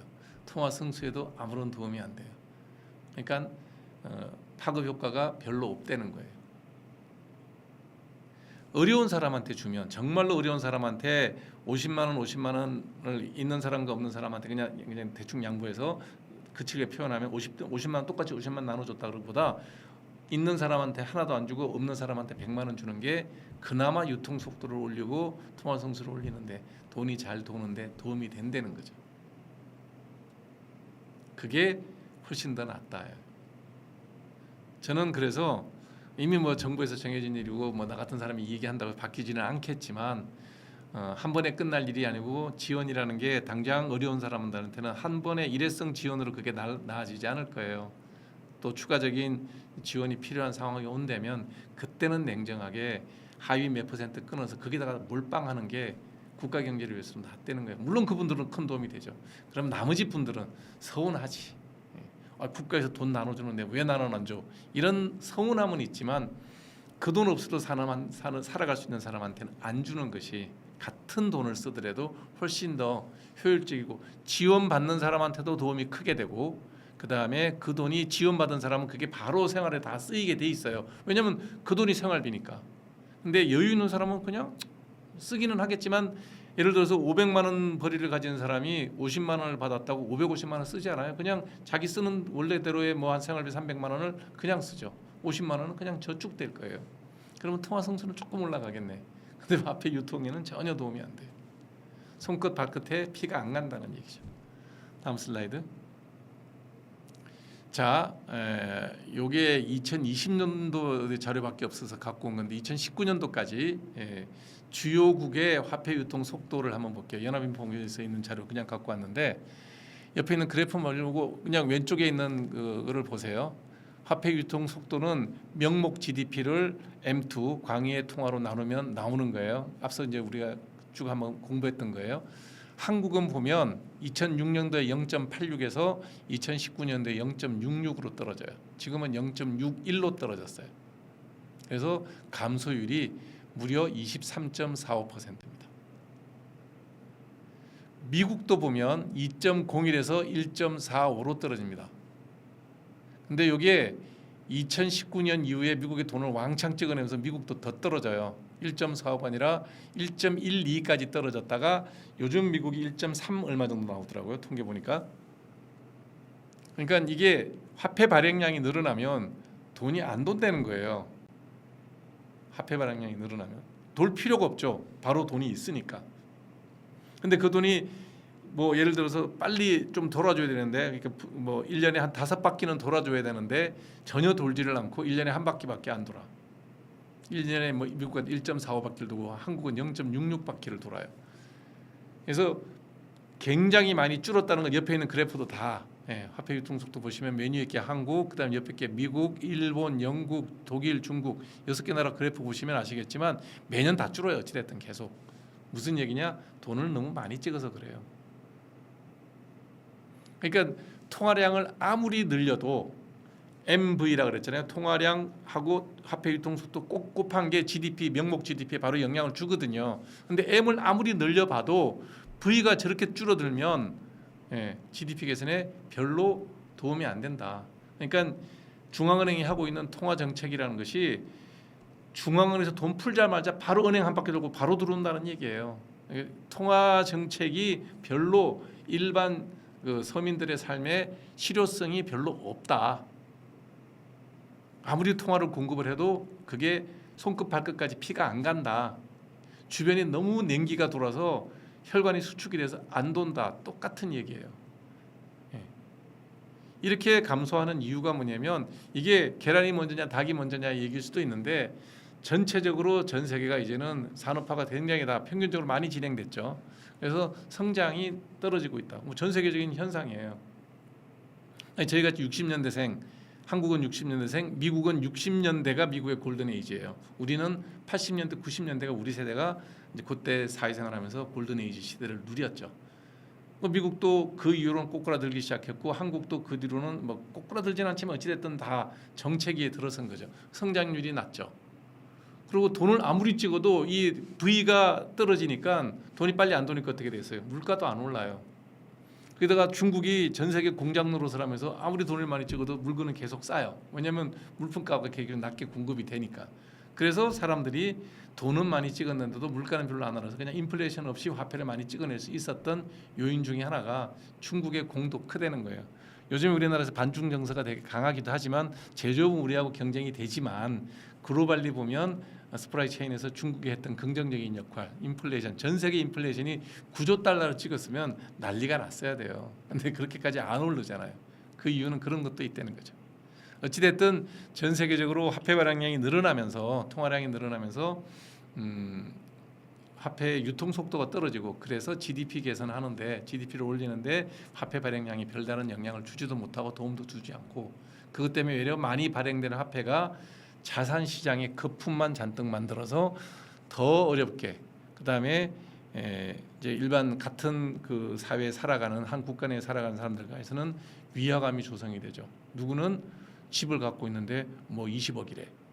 누구는 지방에 집 하나 갖고 있는데 2억이래. 근데 20억짜리 사나 2억짜리 사나 사는 건 똑같아요. 거기서 20억에서 돈 나오는 건 없어요. 팔아야 내 돈이 되는데 마음가짐이 나는 20억을 갖고 있다고 생각을 하는 거죠. 실제로 팔아보면 그 돈도 안 돼요. 시세 차익의 50%는 또 양도소득세를 내야 돼요. 그거 양도세 안 내려 그러면 20년 이상 그 집을 10몇 년인가요? 거의 뭐 15년 이상 보유를 해야 돼요. 그러면 내가 15년이야. 나이 50에 그 집을 샀어요. 10억에. 지금 이제 나이 50에 샀어요. 65세 때까지 그 집을 움켜쥐고 있어요. 세금 안 내고 12배 오르는 값에 시세 차익을 내가 누릴 수 있어요. 아무런 경제 활동이 없어요. 무슨 얘기예요? 머니 벨로시티, 돈이 돌아가는 데는 아무런 공헌한 바가 없어요. 그냥 꽉 어그리게이션, 유동성이 뭉치가 돼가지고 유동성의 총합이 아니라 유동성 덩어리가 돼갖고 혈전이 돼서 움직이질 않아요. 경제가 계속해서 어려워진 거예요. 돈이 돌지 않아요. 순환하지 않아요. 우리 몸에 피가 돌지 않으면 어떻게 되죠? 사람이 건강이 나빠져요. 돈이 돌지 않으면 국가 경제가 아무리 돈이 많아도 안 돌면 나빠집니다. 다음 슬라이드. 다음. 자, 앞에서 공부했던 거 한번 쭉 한번 리뷰할게요. 총 통화량은 본원 통화량의 화폐 승수, 신용 승수 M에 의해서 결정된다. 저게 적절하게 높아야 조 시기 성립이 돼서 우리 M2가 좀 풍요로워지고 국민들의 삶이 좋아지는 거예요. 근데 아까 MV는 PT라는 그래프 수식 기억나시죠? 피셔의 교환 방정식이에요. P 곱하기 T는 P 곱하기 Y, 프라이스의 일드, 프라이스의 거래량, 뭐 어느 쪽을 그래도 다 비슷한 거죠. 저걸 하면 저게 명목 GDP예요. 그래서 MV는 명목 GDP가 되는 거죠. 그러면 위아래식을 다 합치면 통화 승수 곱하기 본원 통화량 곱하기 화폐 유통 속도가 명목 GDP가 돼요. 저게 조 의미예요. 자, 본원 통화량을 찍어내는 거는 정부에서 정하면 중앙은행이 정하면 HM0 본원 통화는 얼마든지 조절이 가능한데 자, M 통화 승수도 안 올라가 V 속도도 안 올라가 그러면 GDP가 올라갈 거야 안 올라갈까요? 안 올라가는 거예요. 저게 문제라는 거예요. 그래서 통화 성수도 적당히 올리고 벨로시티도 빠르게 해줄 수 있는 그런 주변 경제 환경을 만드는 것이 권력을 가지고 운용하는 사람들이 꼭 해야 될 일이다라는 얘기입니다. 근데 총 통화량만 돈만 계속해서 시장에 공급하는 거예요. 돈만. 그러면 어떻게 되느냐? V가 떨어져요. 그래서 돈이 돌지를 않아요. 저게 인체에서 저런 일이 벌어지면 저게 적혈구 과다증이라고 하는 병이 저런 병이 있습니다.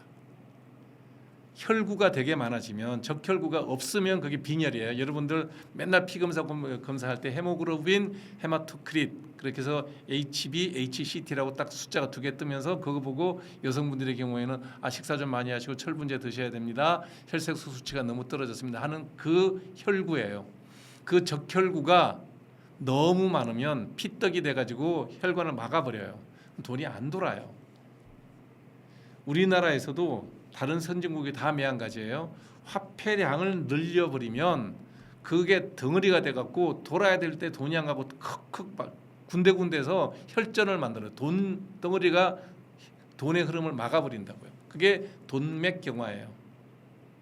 그러니까 이제 인간처럼 그렇게 딱 증상이 바로 나타나는 게 아니라 유통 속도가 뚝뚝 떨어져요. 앞에 그래프 좀 보여주실래요? 슬라이드 밖을 돌려보세요. 이게 그 얘기예요. 전 세계가 다 V가 쭉쭉쭉 떨어지고 있어요. 안 돈되는 거예요. 왜 안 도느냐? 각국에서 돈을 너무 많이 찍어요. 돈 덩어리가 돈이 흘러야 될 길을 막아버리는 거죠. 다음 슬라이드.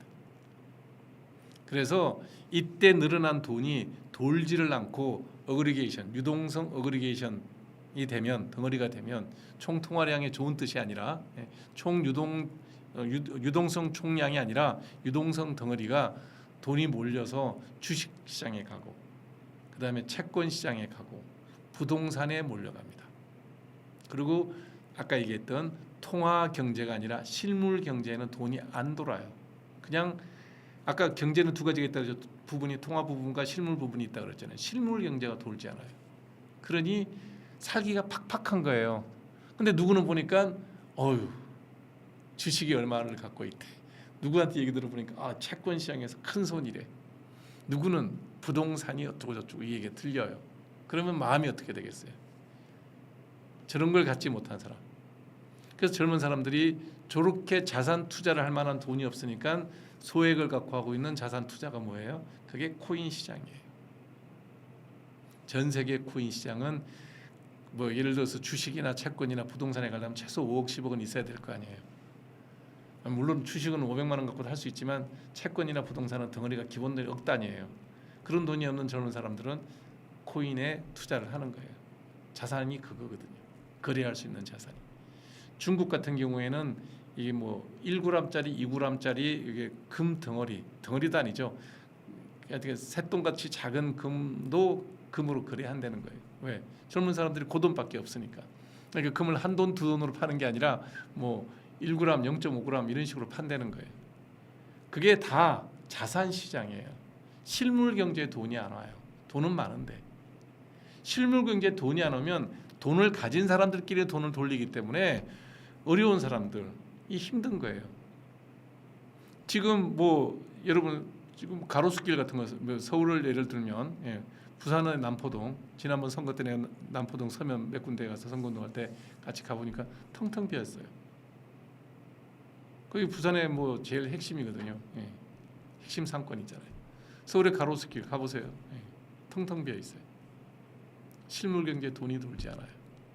그래서 M2만 늘리는 일을 정부에서 계속 생각을 해내는데 재정 투입하겠다는 게 그건데 통화 성수도 안 늘어나 머니 벨로시티도 안 돌아가. 그러면 그게 무슨 이 경제적인 파급 효과, 생산의 우회도가 없고 간접 생산 효과가 없다는 거예요. 그게 경제의 핵심이에요. 제가 앞서 통화량을 내가 5가지 통화량 M0부터 LFL까지 쭉 설명을 드린 이유가 그 과정 중에서 통화 승수를 통해 가지고 돈이 늘어나는 이유는 한국은행에서 돈을 5천조를 찍은 게 아니라 한국에서는 200조를 찍었는데 마지막 L 가면 5천조가 되고 뭐 M2에서는 뭐 3천조가 되고 이렇게 파급 효과가 되는 건 돈이 돈 되는 거예요. 서큘레이션을 하면 그게 되는데 거기서 어디까 블락킹이 되면 안 돌아요. 그나마 승수가 만들어졌는데도 그게 또 실질적으로 실물 경제에서 돈이 도는 게 머니 벨로시티예요. 측정해 보면 한없이 떨어져요. 우리는 미국의 절반밖에 안 돼요. 그러니 미국과 물가는 올랐다 그러지만 어찌됐든 뭐 이렇게 경기는 좀 살아 있잖아요. 우리는 썰렁하잖아요. 손끝 발끝에 피가 돌지 않아요. 동상 직전이에요. 좀 동상이 처음에는 우리가 동상을 입고 회복이 되면 감각만 이상하지 어찌됐든 이게 손가락에 붙어 있어요. 근데 이게 완전히 동상을 입으면 이게 그냥 네크로시스, 괴사가 일어나요. 그러면 우리가 왜 등산 갔다 오신 분들, 히말라야 등산 갔다 온 분들 생활에서 돌아오실 때 보면 손끝을 절단했다 이런 얘기, 발끝을 절단했다는 게 그거예요.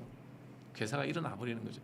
그 전에 해야 되는데 정권이 바뀌고 정부가 바뀔 때마다 자꾸 이 V나 통화 승수를 올릴 수 있는 V 벨로시티를 올릴 수 있는 그런 생각은 안 하고 돈을 넣을 생각만 해. 세금 걷어서 줄 생각만 하는 거예요.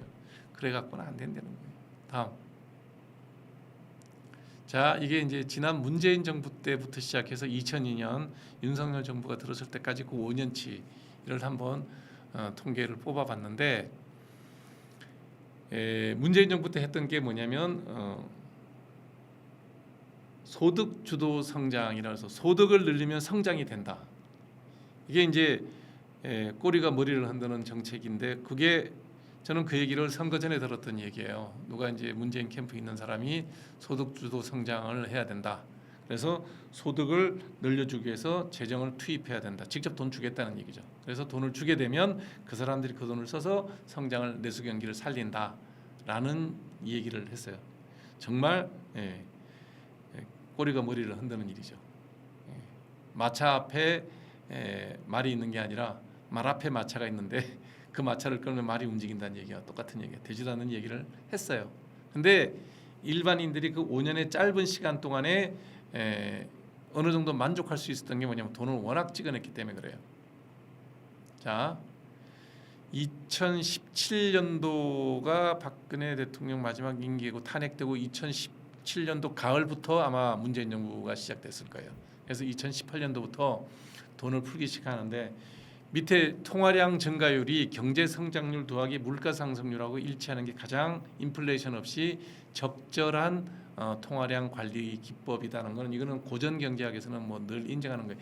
반드시 저렇지는 않지만 저 범위를 크게 벗어나는 건 좋지 않다라는 게 잘못하면 디플레이션이 오고 잘못하면 인플레이션이 올 수 있기 때문에 그 나라의 총 통화 증가율 M2 증가율은 그 나라 GDP 성장률과 물가 상승률하고 거의 일치하는 게 적절하다는 게 뭐 이거는 경제하시는 분들이 누구나 하는 얘기예요. 근데 볼 것 같으면 2017년도에 보면 이 그래프 보시면 빨간색이 저기예요. 경제 성장률, 초록색이 물가 상승률, 그다음에 보라색이 총통화 증가 M2 증가율이에요. 그래서 2017년을 볼 것 같으면 총통화 증가율이 5.1%인데 GDP가 3.2% 올랐고 물가 상승이 1.9% 됐어요. 이론치하고 거의 유사해요. 2017년도까지는. 그래서 경제가 안정적으로 운영이 됐다라고 보면 되죠. 근데 2018년부터 소득 주도 성장을 해야 되니까 돈을 이제 직접 줬죠. 어려운 사람들한테. 그러다 보니 M2가 증가될 수밖에 없죠. 정부 지원금이라는 건 M1, M2로 바로 들어가는 거니까. 하니까 어떻게 되냐면 이론치보다 2.3% 늘어났어요. 여기까지만 해도 그럭저럭 뭐 인플레이션 없이 갈 수 있겠구나라고 생각했는데 이때부터 이제 집값이 오르기 시작합니다. 여러분 문재인 정부 때 집값 엄청나게 올랐고 정부에서 통계까지 조작해가면서 집값 안 올랐다고 억지 부리던 그때가 2018년이 시작됐습니다. 2019년도에는 어떤 일이 벌어지냐? 연말에 코로나가 벌어집니다. 이때만 해도 코로나 지원금이 많지 않음에도 불구하고 7.9% 정도 통화량을 M2를 통화 증발을 시킵니다. 그러니 경제 성장률 2.2%, 물가는 하나도 안 올랐습니다. 왜냐하면 경제가 크게 성장이 되지 않으니까 물가 안정됐다고 볼 수도 있지만 어찌됐든 저때 뭐 코로나도 시작되고 그래서 0.4%밖에 물가가 안 올랐어요. 그러니까 무려 화폐 발행량이 5.3%가 통화량 증가율이 경제 성장률이나 물가 상승률보다 엄청나게 높게 나왔어요. 자, 이제 아파트값 난리치기 시작한 게 좆대입니다. 그리고 2020년도는 코로나 지원금까지 막 풀어요. 그래서 그때 우리나라 경제가 마이너스 성장을 합니다. 마이너스 성장을 하고 물가는 거의 안 올랐죠. 다 집에 있었는데 뭐 오를 게 없죠. 근데 지원금은 재난지원금만 확 풀었어요. 그러니까 M2는 잔뜩 늘어났죠. 10%가 초과합니다. 여기 2021년도인가요? 2020년도에 0.5 마이너스 0.7 마이너스 0.2죠. 그러니까 9.8이 통화가 늘었으니까 10%가 늘었죠. 엄청나게 통화량이 늘어납니다. 집값이 천정부지로 뛰기 시작합니다.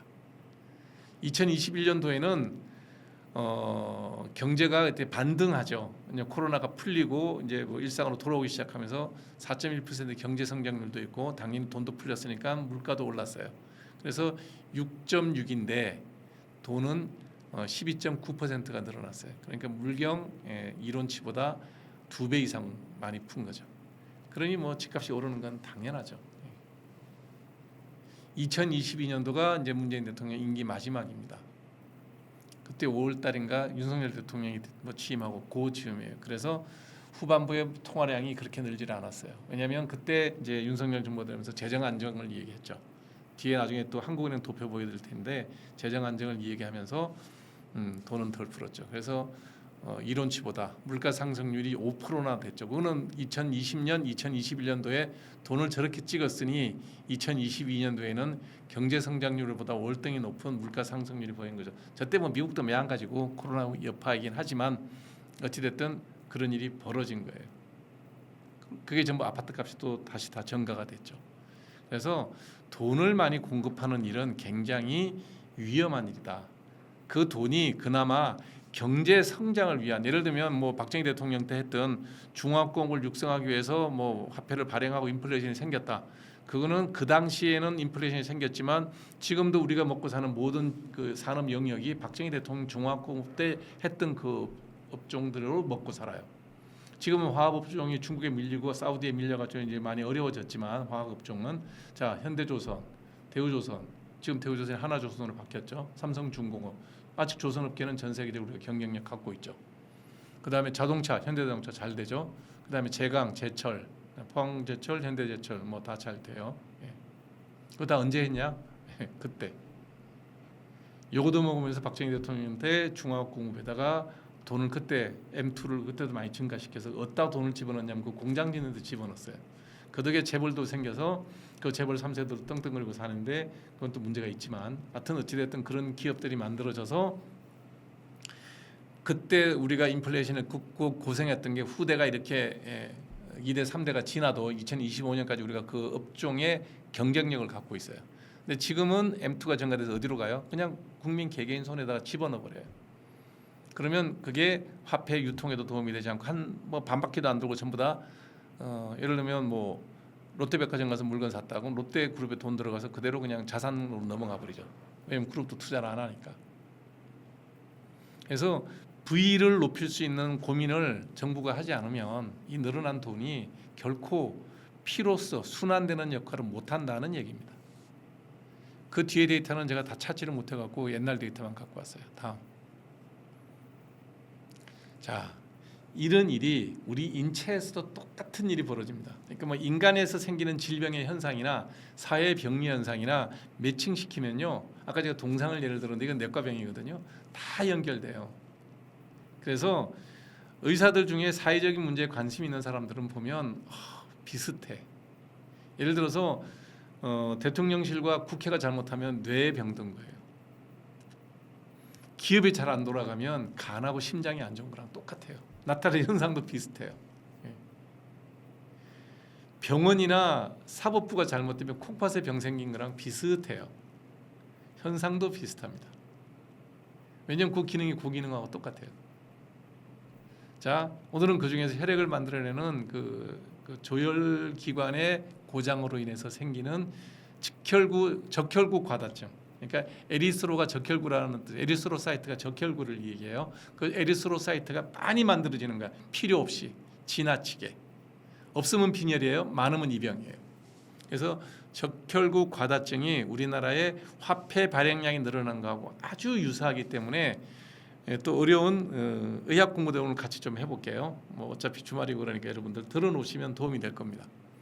이 적혈구 과다증이라는 건 뭐냐면 정상적인 적혈구보다 숫자가 비정상적으로 늘어나는 거예요. 남자들의 보통 헤모글로빈 수치 정상이 13.5에서 17.5예요. 보통 한 15 언저리가 정상이에요.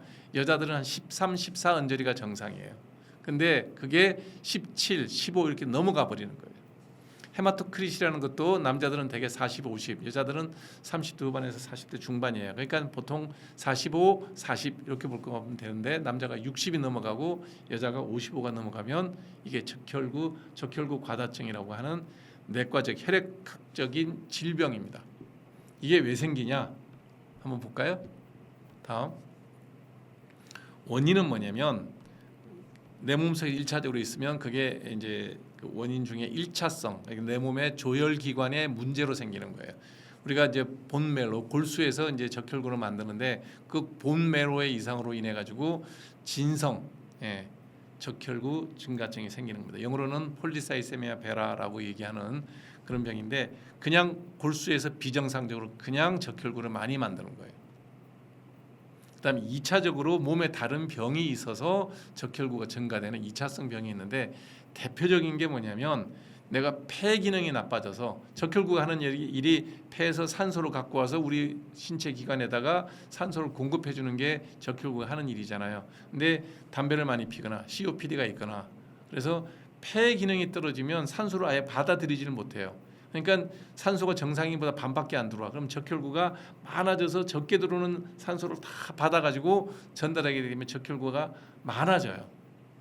그다음에 고산지대에 사는 사람도 산소가 없잖아요. 그러니까 그 사람들이 적혈구를 많이 만들어서 그게 부족한 산소를 알뜰하게 다 가져다가 신체 구석구석에 배달하는 역할을 해요. 그래서 전 세계 마라톤 우승하는 사람들이 이디오피아 고산지대에 있는 사람들이 마라톤을 잘하는 이유가 뭐냐면 선천적으로 일반 평지에 사는 사람보다 적혈구 양이 20-30% 많아요. 그러니 산소 공급량을 많이 늘릴 수가 있죠. 그래서 이 사람들은 운동을 하기 때문에 이 많은 적혈구들이 굉장히 유연해요. 운동을 하면.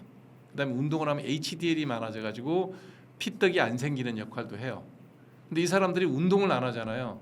그리고 적혈구가 많아지면 핏덩어리, 그걸 이제 영어로는 스롬보스라 그러고 우리말로는 혈전이라 그래요.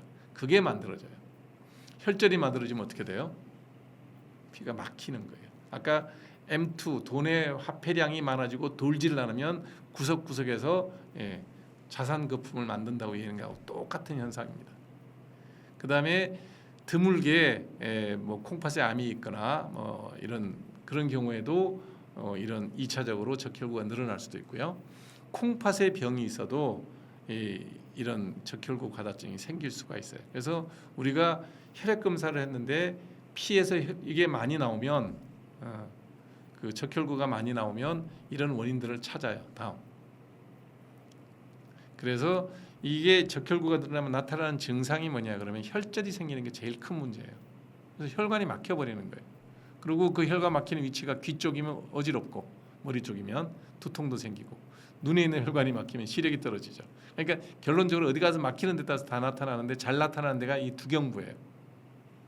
그다음에 뇌에서 이렇게 이제 혈관이 콱콱 막히고 막혔다 뚫렸다 막혔다 뚫렸다 그러면 갑자기 픽픽 쓰러졌다 일어나고 일어났다 일어지고 이런 그 뇌 쪽에서 일이 많이 생기고요. 그다음에 복강이나 손가락에서 혈전이 생기면 그게 이제 거기서 다 괴사가 일어나죠. 그다음에 혈관이 끈적끈적한 피로 인해서 잘 안 돌아가니까 혈압이 올라가죠. 그다음에 진성 적혈구 증가증이라고 할 때 1차성 몸속에 본메로에 골수 이상이 생기는 경우에는 그거로 인해 가지고 이는 일종의 백혈병의 한 변이 형태라고도 얘기를 하거든요. 그러니까 백혈병 증상이 다 나타나요. 그래서 멍이 잘 들고 출혈이 잘 되기도 하고 그다음에 간이나 비장, 스프린이 커지기도 하고 그러니까 심각한 증상들이 나타나죠. 적혈구가 많으면 좋은 게 아니라는 거예요. 없으면 안 좋고 많아도 안 좋고 얼마가 있어야 돼? 적당량이 있어야 돼. 정상 범위 내에 있어야 된다는 거예요. 지나치게 적혈구가 늘어나면 지나치게 통화량이 많이 공급되는 것과 똑같은 현상들이 몸에서 경제에서 벌어진다는 얘기죠. 다음. 뭐 검사는 피 검사하면 나오고요. 그다음에 이 적혈구를 만들어내기에는 에리스포이에틴이라고 하는 적혈구 생성 인자가 있어요. 그게 낮으면 아까 PCT 진성 적혈구 증가증일 수도 있고 골수 검사도 해봐야 되고 그다음에 유전자 검사해 보면 잭2 유전자가 있으면 진성 적혈구 증가증이 생겨요. 이런 경우에는 암도 잘 생겨, 백혈병도 잘 생겨요. 그다음 폐질환이 있으면 아까 얘기했죠. 산소의 공급이 잘 안 되니까 적혈구가 많아지기도 하고 담배 많이 피는 사람들도 이 적혈구는 늘어나 있어요. 담배를 많이 피니까 산소 공급량이 줄죠. 산소 공급량이 줄니까 조금 들어오는 산소까지 전부 챙겨서 보내야 되니까 적혈구가 많아지는 거죠. 그다음에 이제 적혈구 이제 에리스로포이에틴을 많이 분비하는 종양 아까 얘기했던 그런 종양들이 있으면 또 그럴 수도 있고 그건 드문 일이고요. 제일 많은 게 폐나 심장에 질환이 있어가지고 산소 공급을 잘 못하면 적혈구가 늘어나서 산소를 공급해야 되는 상태가 되는 거고요. 그다음에 아예 골수에서 적혈구가 너무 지나치게 많이 만들어지는 진성 적혈구 증가증이라는 병이 있어요. 크게 세 가지예요. 이런 병이 생기면 다음 앞서 얘기했던 그런 이제 증상들이 생기고요. 치료는 뭐 원인에 맞춰 치료하면 돼요. 폐가 나쁜 사람들은 폐질환 치료하면 되고 담배 피는 사람은 끊으면 되고. 그다음에 이제 종양이 생겨서 에리스로포이에틴이 많아지면 수술해서 그 종양을 제거해주면 좋아져. 이런 2차적인 것들은 치료하면 근본적인 치료가 되기 때문에 좋아져요. 근데 이런 게 아니고 그냥 원래부터 폴리사이세미아 베라, PCT, 진성 적혈구 증가증이 있는 경우에는 60세가 넘어가면 하이드록시유리아라고 하는 항암제를 써요. 40살 이하에서는 인터페론 갖고 치료를 해요. 그래도 안 되면 주기적으로 피를 뺍니다. 그냥 수혈하는 걸로 해서 피를 빼서 버리는 거예요. 그래야지 적혈구 수치가 떨어져서 빼서 이렇게 빈혈을 만드는 게 아니라 정상 수치까지 피를 빼주는 거죠. 주기적으로. 그런 치료도 합니다. 사헬이라 그래요. 브라드 레팅을 하는 경우도 있습니다. 다음.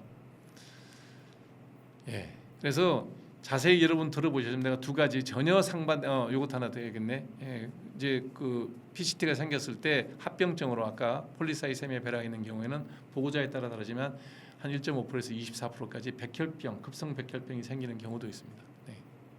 제일 흔한 거는 하여튼 혈전이에요. 혈전 때문에 출혈이 생기고 그로 인해서 뇌신경계에 이상이 생기고 뭐 눈, 뇌 이런 데 이상이 생기는 경우가 많죠.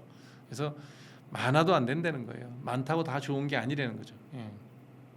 그래서 기본적으로 이 두 가지 현상, 우리 몸에 적혈구가 많아서 꼭 필요한 적혈구가 많아도 이런 병이 생기고요.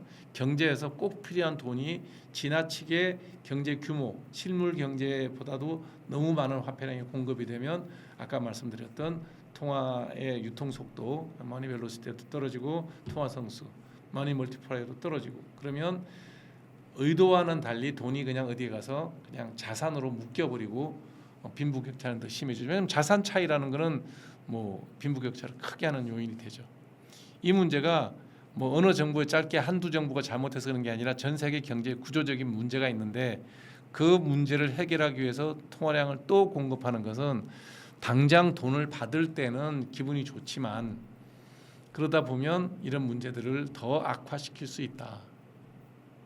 그래서 나중에는 정말 아주 심한 경제적인 국가 전체의 경제적인 손상을 유발할 수도 있다. 그런 것들을 잘 좀 생각해 보고 우리가 그런 판단들을 내리는 게 좋지 않을까라는 생각을 합니다.